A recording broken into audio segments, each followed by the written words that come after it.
The race to control the U.S. House of Representatives is heating up from coast to coast, and we're following key races in New York and California that could change the landscape on Capitol Hill come November. CBS News congressional correspondent Scott MacFarlane joins me from Washington with more. Scott, I think our viewers might be interested to learn that these aren't necessarily a given for Democrats, even though traditionally California and New York are considered blue states. Yeah, how interesting did that map look? When you look at battleground states, you're not accustomed to looking at New York and California. You think about Michigan, Pennsylvania, Wisconsin, the Sun Belt. But the balance of power in the U.S. House very much runs through California and New York, and there are a couple of reasons for it.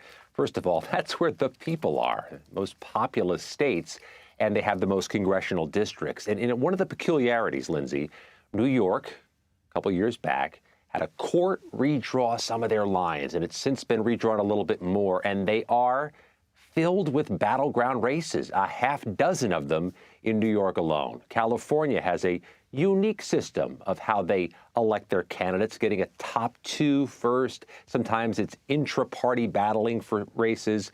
The long and short of it is that California has a number of battleground seats as well. Heavily contested, very expensive, and either party can win control of the U.S. House if they can run the table in either California or New York. So you're going to see outsized attention this year on those. And according to our latest CBS News reporting, the Republican Party has just invested $5 million more in ad buys in upstate New York and New York City alone, and put 5 professional staff members on the ground in New York trying to push that their way. It's a battleground state. It's just not a intuitive one. Fascinating. Let's go a little more granular. New York's 18th district. Why is this pivotal? This is the epicenter, according to my latest reporting, and there are a couple reasons why. First of all, it's in a uniquely purple part of New York. The Hudson Valley has got a mix of urban and rural, blue collar, a little bit of white collar.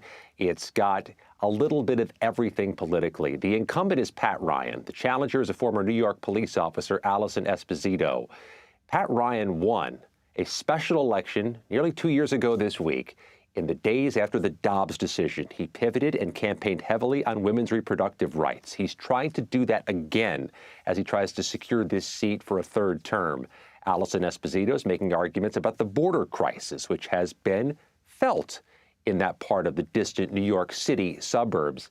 I'll note this. They're fighting a uniquely expensive battle. To get on the air and win a race in that part of New York, you've got to buy those expensive ads in New York City. So look for this to be one of the most expensive races for either party in Congress this cycle. Let's look at California. Not just one race that could make a difference, all of them. Yeah, I'm looking closely at the ones outside of Los Angeles. That's where you have certain maps that certain candidates find competitive. But it's just the tonnage, right, Lindsay? I mean, there's just so many races there that one swing in a certain part of the country can determine the balance of power. California also has very expensive races, very expensive airtime.